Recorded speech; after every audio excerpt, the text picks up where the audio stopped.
Hello, welcome to this tutorial. If you're watching this video, it's because you are a continuing education teacher for the Simcoe County District School Board, and you need this video to help you with your job.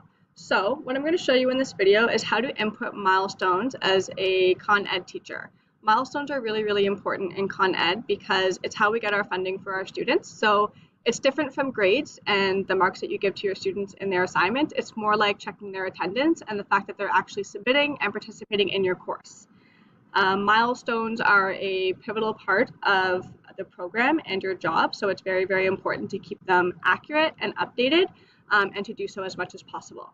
So I'm going to show you first how to log into the staff website and where to access your milestones. So you go to the staff website, you log in using your Simcoe County information. You put your password in. Tra-la-la-la-la. And you will click on Board on the right-hand side and select Power School on the left-hand side. Now, between the two Power teacher options that you have, you should have one for adult and continuing education, which you're probably already familiar with, so you can select that. And you can once again put in your information to log in.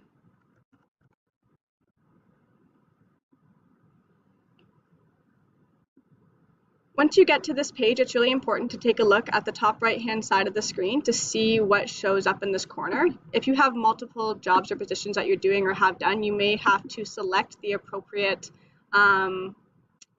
position in order to access the course you want to access. Over on the left-hand side, you can select lessons and work units, and that's where you're going to input your milestones. And then you can select the course that you are going to input those milestones for. So once you have selected your course, you'll come to this page and you'll have an overall page of all of your students.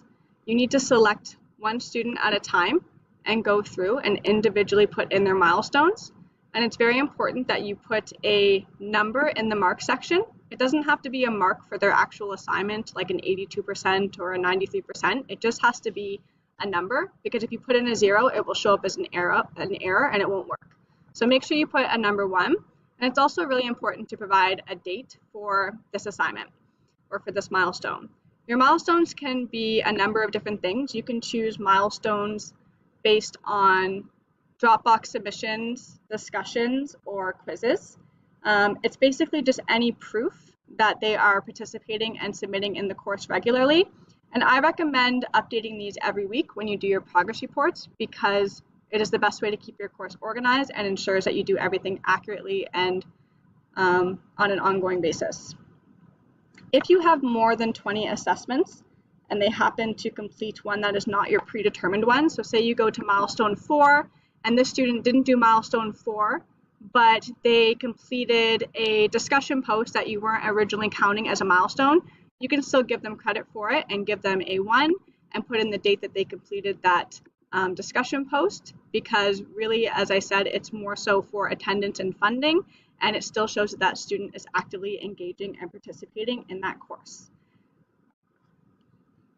So when you get down to the bottom, once you've put in these milestones, you'll click submit, and I'm not going to click submit right now because I just put in some fake milestones, but you click submit and then you can move on and you can go through and click your next students. So if you have any trouble with that, there's probably somebody at your learning center that you can potentially ask for help, but hopefully this video gives you a good overview and helps you with inputting your milestones correctly.